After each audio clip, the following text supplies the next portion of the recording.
Welcome to Health CZO. Formulation and Manufacturing of Semi-Solid Dosage Form. इस lecture में ऐसी अद्वियात जो कि सेमी सॉलिड शक्ल में मौजूद होती हैं उनके बारे में जानने की कोशिश करेंगे कि इनको बनाने के लिए किन अज्जा की ज़रूरत होती है और सेमी सॉलिड अद्वियात को बनाने का क्या तरीक़ाकार होता है। लेकिन ये सारी डिटेल जानने से पहले आपसे गुजारिश है कि अगर आप चैनल पर न्यू हैं तो जल्दी से चैनल को सब्सक्राइब कर लें ताकि आने वाली तमाम लेक्चर्स आपको टाइम से मिल सके। Formulation and manufacturing of semi solid dosages form. सबसे पहले ये जानने की कोशिश करते हैं कि सेमी सॉलिड डोजेज फॉर्म में कौन कौन सी अद्वियात मौजूद हैं और ये जानने के लिए पहले स्लाइड को रीड कर लेते हैं। Ointments, creams and gels are semi-solid dosage forms intended for topical applications. Creams, ointments और gels वगैरह ये सब पुरानी ही अद्वियात हैं, ये कोई नई शक्ल नहीं है। ये सेमी सॉलिड अद्वियात की ही एक इश्काल है और इनको इंसानी जिस्म में टॉपिकल ही लगाया जाता है। अब ये टॉपिकल एप्लीकेशन से क्या मुराद है? They may be applied to the skin, placed on the surface of the eye or used nasally, vaginally और rectally. टॉपिकल एप्लीकेशन से ये मुराद होता है कि दवाई को इंसानी जिल्द पर लगाना। जैसे हम इंसानी जिल्द के ऊपर कोई क्रीम, लोशन या फिर ऑइंटमेंट वगैरह लगाते हैं, तो इस तरह से जितनी भी हमारे पास सेमी सॉलिड डोजेज फॉर्म है वो स्किन पर भी लगाई जाती हैं। और इसके अलावा आँख में दवाई को डालना ये भी टॉपिकल एप्लीकेशन ही कहलाता है। और जो अद्वियात आँख में डाली जाती हैं वो ऑइंटमेंट्स भी हो सकती हैं, वो क्रीम भी हो सकती हैं और ये जेल्स की शक्ल में भी पाई जा सकती हैं। इसके अलावा नेज़ली यानी कि नाक के अंदर दवाई को डाला जाता है, यानी कि अगर नाक के नथनों में कोई मसला है या नाक की अंदरूनी इतराफ में कोई बीमारी है तो इस सूरत में भी नाक के रास्ते से जो दवाई ली जाती है ये भी टॉपिकल एप्लीकेशन ही कहलाती है। और एक्सेसरी के कुछ अज़ा जैसे कि विजाइना और रेक्टल वगैरह, इन रास्तों पर भी जो अद्वियात लगाई जाती हैं उसको भी हम टॉपिकल एप्लीकेशन ही कहते हैं। अब मेरे ख्याल में आपको ये बात वाज़ेह हो चुकी है कि सेमी सॉलिड डोजेज फॉर्म की इश्काल में मौजूद ऑइंटमेंट्स, क्रीम्स और जेल्स वगैरह हैं और इन अद्वियात को टॉपिकल एप्लीकेशन ही यूज़ किया जाता है, यानी कि इंसानी जिल्द पर लगाना, दवाई को आँख में या फिर नाक में डालना या फिर कानों में भी जो दवाइयाँ डाली जाती हैं वो भी टॉपिकल एप्लीकेशन में ही आती हैं।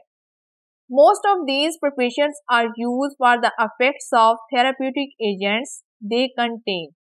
The non-medicated ones are used for their physical effects as protectants और lubricants.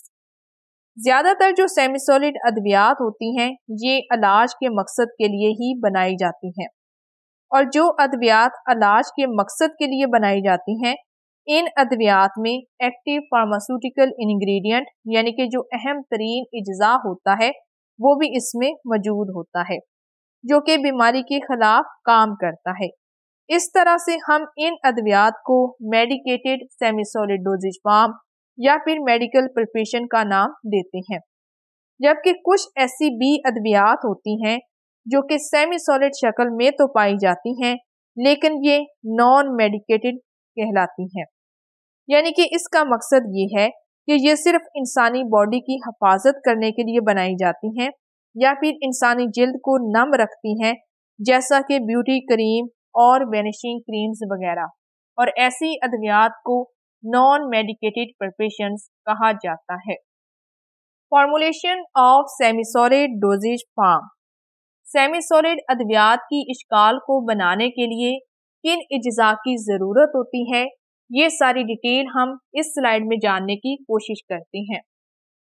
A wide range of raw materials is available for preparation of a semi-solid dosage form. Apart from user drug or medicament listed below, active pharmaceutical ingredients are also used such as semi solid अद्वियात को बनाने के लिए market में बहुत ज़्यादा इकसाम में मौजूद खाम मटेरियल अवेलेबल है, लेकिन यहाँ पर हम चंद एक अद्वियात और उसके साथ इजाफी मटेरियल का जिक्र करेंगे, जिसमें हमारे पास सबसे पहले नंबर पर है प्रिजर्वेटिव्स, यानी कि चीज़ों की हिफाजत करने वाला। अद्वियात को जरासीम से लंबे अरसे तक महफूज करने के लिए जो इंग्रेडिएंट इस्तेमाल किए जाते हैं, इनको प्रिजर्वेटिव कहा जाता है। इसके बाद दूसरे नंबर पर है एंटीऑक्सीडेंट्स। जैसा कि आपको नाम से ही पता चल रहा है कि अद्वियात को नमी से बचाने के लिए जो इंग्रेडिएंट इस्तेमाल किया जाता है उसको हम एंटीऑक्सीडेंट्स कहते हैं। इसके बाद तीसरे नंबर पर है सॉल्युबलाइजर्स। सेमी सॉलिड डोजेज फॉर्म को बनाने के लिए जहां हमें सॉलिड फॉर्म की ज़रूरत होती है, वहां पर हमें कुछ ऐसे लिक्विड सॉल्वेंट्स की भी ज़रूरत होती है जो कि पाउडर जैसी चीज़ों को हल करने के लिए ज़रूरी होते हैं। इसलिए ऐसे इंग्रेडिएंट्स को सॉल्युबलाइजर्स कहा जाता है। इसके बाद फोर्थ नंबर पर है थिकनिंग एजेंट्स। चीज़ों में गाढ़ापन लाने के लिए और अद्वियात को एक अच्छी शक्ल देने के लिए उनमें जो चीज़ इस्तेमाल की जाती है इसको थिकनिंग एजेंट कहते हैं। पांचवें नंबर पर है इमल्सिफाइंग एजेंट्स। अगर हम सेमी सॉलिड डोजेज फॉर्म को बनाने के लिए पानी और तेल का इस्तेमाल कर रहे हैं, तो ऐसी सूरत में इन दोनों को एक दूसरे में अच्छे से हल पजीर करने के लिए हम जो एजेंट इस्तेमाल करेंगे उसको इमल्सिफाइंग एजेंट कहा जाता है। इसके बाद 6 नंबर पर है anti microbial agent. Micro organisms की ग्रोथ को खत्म करने के लिए, उनको रोकने के लिए जो एजेंट इस्तेमाल किया जाता है इसको एंटी माइक्रोबियल एजेंट कहते हैं। इसके बाद 7वें नंबर पर है कलरिंग एजेंट्स। अद्वियात को खूबसूरत रंग देने के लिए बहुत सारे रंग इस्तेमाल किए जाते हैं, इनको कलरिंग एजेंट कहा जाता है। The basic constituent of a semi-solid dosage forms are unique to its composition. The choice of suitable raw materials for formulation development is made on the basis of the drug delivery requirements. ऐसी अद्वियात जो कि semi solid शक्ल में पाई जाती हैं, जैसा कि creams, lotions, ointments और जेल्स या फिर जेलीज वगैरह, इनके बुनियादी इज्जा इसकी साख्त के लिए मुनफरिद होती हैं। अद्वियात की तैयारी के लिए मुनासिब खाम मटीरियल का इंतखाब अद्वियात को ज़रूरत के मुताबिक इंसानी जिस्म में दाखिल करना होता है, यानी कि ऐसे रॉ मटीरियल का इस्तेमाल किया जाता है जो कि बाआसानी इंसानी जिस्म के अंदर दाखिल हो जाए। ऐसी अद्वियात, ऐसी सेमी सॉलिड अद्वियात की इश्काल जो कि ख़ास तौर पर मेडिकेटेड बनाई जाती हैं, इसलिए इन अद्वियात में जो रॉ मटीरियल इस्तेमाल किया जाता है वो इसके लिए सूटेबल होना चाहिए। Semi solid dosage forms can exist as single phase systems. The drug substance in the solution in the semi-solid material, or as more complex two-phase or multiple phase systems. Semi solid अद्वियात की जो इश्काल है ये एक phase या फिर 2 phase या फिर बहुत ज़्यादा फेजेस पर मुश्तमिल होती हैं। अब ये जो सिंगल फेज है यानी कि जो एक फेज है, इससे क्या मुराद है? इसका मतलब ये होता है कि सेमी सॉलिड मटेरियल में दवाई सॉल्यूशन की शक्ल में मौजूद होती है। थोड़ा सा इस बात को समझने की कोशिश करते हैं। सेमी सॉलिड अद्वियात में हम 2 चीज़ें इस्तेमाल करते हैं, एक हमारे पास सॉलिड होता है और दूसरा हमारे पास सॉल्यूशन होता है। जब हम ठोस और माया को एक साथ हल करते हैं या फिर एक दूसरे के साथ मिक्स करते हैं, तो इनको मिक्स करने से जो चीज़ बनती है इसको हम सेमी सॉलिड कहते हैं। अब जो हमारे पास सॉलिड होगा ये एक्सीपिएंट होगा, यानी कि तमाम वो अद्वियात जो कि ठोस शक्ल में मौजूद हैं ये सब अजाफी अद्वियात हैं और जो दवाई हमारे पास सोल्यूशन में होगी वो असल में एक्टिव फार्मास्यूटिकल इंग्रेडिएंट होगा। तो जब हम ज्यादा तादाद के अंदर सॉलिड और कम तादाद के अंदर सोल्यूशन को लेंगे और जब इन दोनों को बाहम मिक्स किया जाएगा तो इनकी मिक्सिंग से जो चीज बनेगी उसको हम सेमी सॉलिड डोजेज फॉर्म का नाम देंगे। An example of complex multiple phase systems is oil in water emulsion with suspended solid particles। जैसा कि मिसाल के तौर पर हमारे पास मल्टीपल फेज सिस्टम की एक एग्जाम्पल मौजूद है, जैसा कि अमलियन। अब ये अमलियन कैसे बनाई जाती है? जब हम पानी और तेल को एक साथ मिक्स करते हैं, यानी कि ऑयल इन वाटर से मुराद ये है कि आपने सबसे पहले एक बीकर में वाटर लेना है। अब इस वाटर में आपने ऑयल को डाल देना है। तो इस तरह से ये हमारे पास ऑयल इन वाटर हो जाएगा, यानी कि वाटर की तादाद ज्यादा है और ऑयल की तादाद हमारे पास कम है। तो जब हम ऑयल को वाटर में डालेंगे तो ये हमारे पास ऑयल इन वाटर इमल्जन बन जाएगा। अब इस ऑयल इन वाटर इमल्जन के अंदर हम कुछ सॉलिड पार्टिकल्स को भी ऐड अप कर देंगे। तो इस तरह से सॉलिड पार्टिकल्स डालने से अब ये दवाई इमल्जन से सेमी सॉलिड डोजेज फॉर्म में तब्दील हो चुकी है और इस तरह से इसको हम मल्टीपल फेज या फिर मल्टी फेज सिस्टम का नाम देंगे, क्योंकि ऑयल इन वाटर भी एक फेज है और जब हमने इसमें सॉलिड डाला है तो ये भी हमारे पास एक फेज है। तो इस तरह से बहुत सारी फेजेस जब इकट्ठी हो जाएंगी तो इसको हम मल्टीपल फेज सिस्टम का नाम देंगे। Most common semi solid dosage forms are the ointments and creams. आमतौर पर हमारे पास जो सेमी सॉलिड अद्वियात की इश्काल है उनमें जो मशहूर तरीन मसाले हैं वो हैं ऑइंटमेंट्स और क्रीम्स वगैरह, जिनका जिक्र हम आने वाली स्लाइड्स में डिटेल के साथ करेंगे। We will discuss the manufacturing of these most commonly used semi-solid dosage forms। Ointments और क्रीम्स को बनाने के लिए किन अज्जा की ज़रूरत होती है, इनके बनाने का क्या तरीक़ाकार होता है और ये किस तरीक़ाकार से बनाई जाती हैं, ये सारी डिटेल इसी लेक्चर के अंदर हम जानने की कोशिश करेंगे। Ointments semi solid dosages form में हमारे पास जो पहली मिसाल है वो है ऑइंटमेंट। सबसे पहले ये जानने की कोशिश करते हैं कि ऑइंटमेंट से क्या मुराद है और ऑइंटमेंट क्या होते हैं।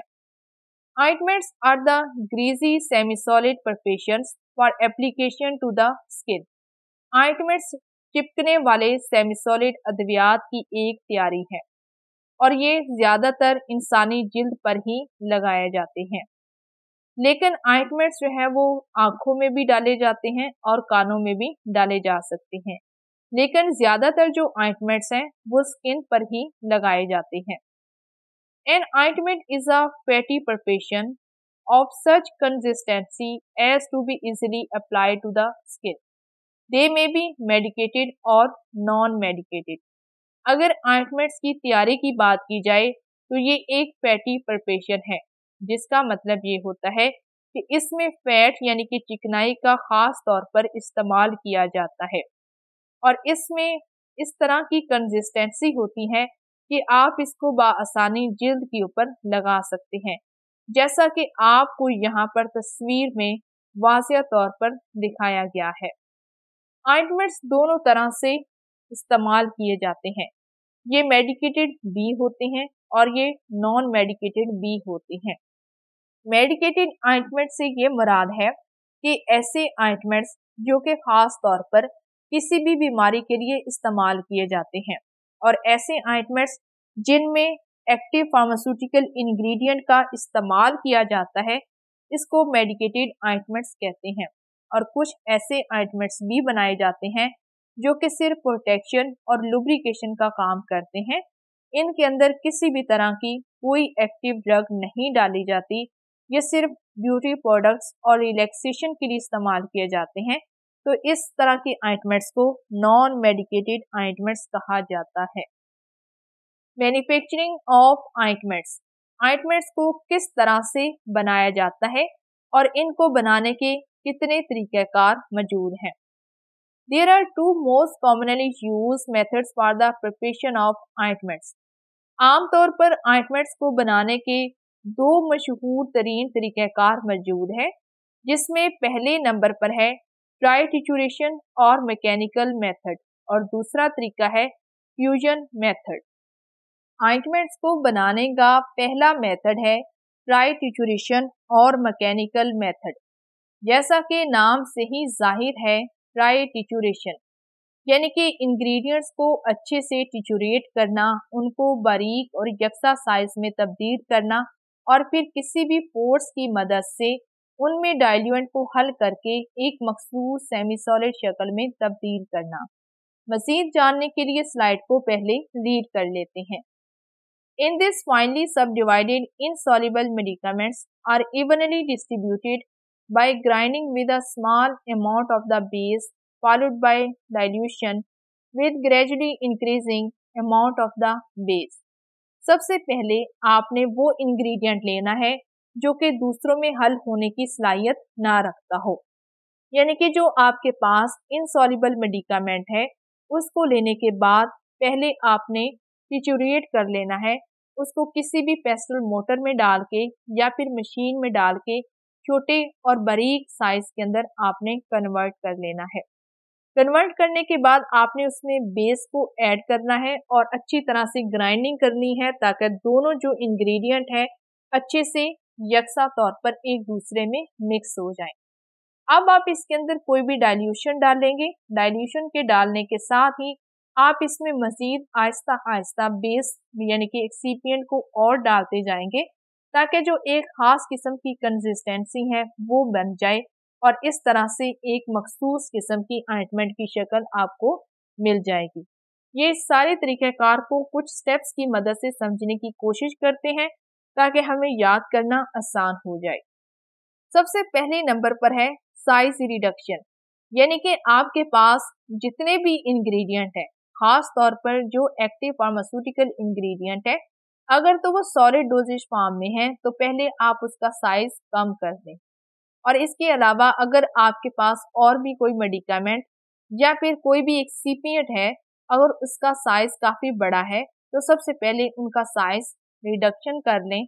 ये साइज कम आप किसी भी मशीन की मदद से भी कर सकते हैं और पेस्टल मोटर की मदद से भी किया जा सकता है।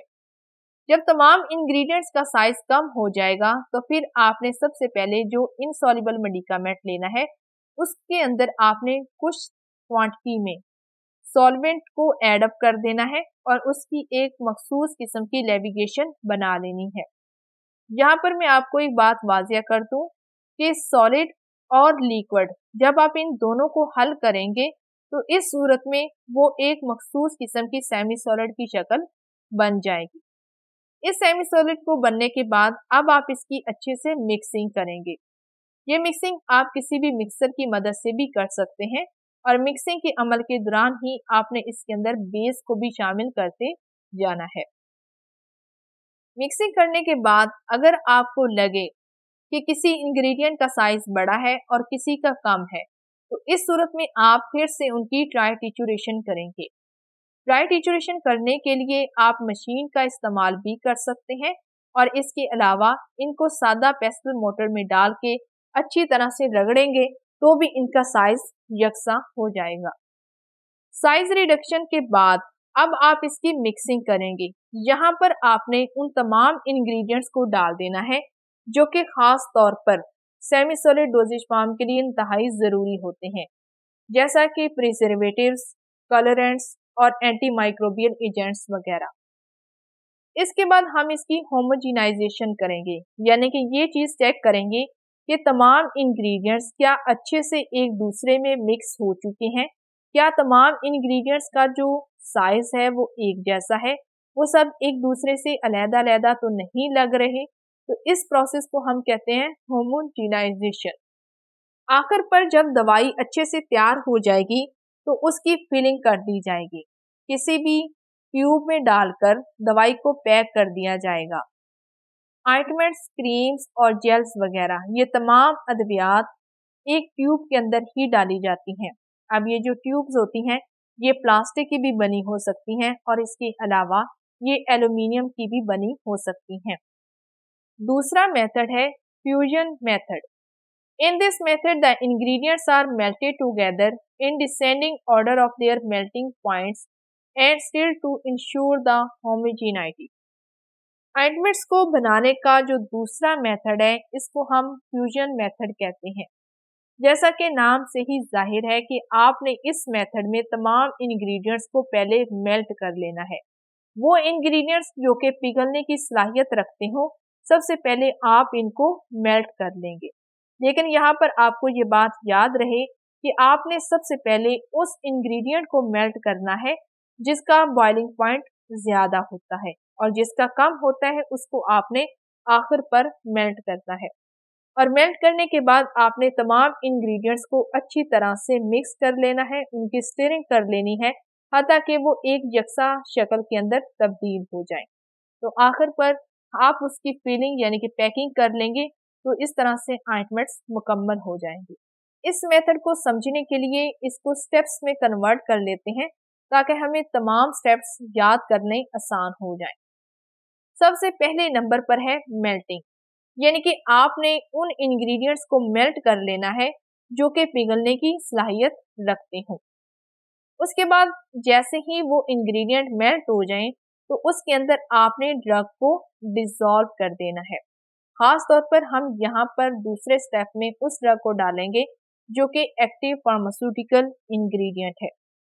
एक्टिव फार्मास्यूटिकल इंग्रेडिएंट को और पहले वाली दवाई को जो कि पिघली हुई है इन दोनों को एक दूसरे के साथ अच्छे से मिक्स कर दिया जाएगा। ये स्टेप आप किसी भी मिक्सर में भी डालकर कर सकते हैं या सिंपल आप इसके लिए पेस्टल मोटर का इस्तेमाल भी कर सकते हैं। फिर जब वो तमाम अज्जा आपस में अच्छे से मिक्स हो जाएंगे तो जाहिर सी बात है कुछ इंग्रेडिएंट्स का बॉइलिंग पॉइंट या फिर मेल्टिंग पॉइंट ज्यादा होने की वजह से वो गर्म होंगे। तो आप इन तमाम इंग्रेडिएंट्स को रूम टेम्परेचर पर रख दें ताकि तमाम इंग्रेडिएंट्स अच्छे से ठंडे हो जाएं। और ठंडे होने के बाद आपने फिर से उनको चेक करना है कि आया क्या तमाम इंग्रेडिएंट्स एक दूसरे के साथ अच्छे से मिक्स हैं, किसी का साइज एक दूसरे से बड़ा या छोटा तो नहीं है, देखने में तमाम इंग्रेडिएंट्स एक जैसे ही नजर आ रहे हैं। तो फिर जब आपको ये चीजें वाज़ेह हो जाएं कि तमाम इंग्रेडिएंट्स एक जैसे हैं और कोई भी चीज एक दूसरे से अलग दिखाई नहीं दे रही तो आखिर पर आप इन इंग्रेडिएंट्स को किसी भी ट्यूब में डाल के फिलिंग कर देंगे। तो इस तरह से हमारा ऑइंटमेंट जो है वो तैयार हो जाएगा।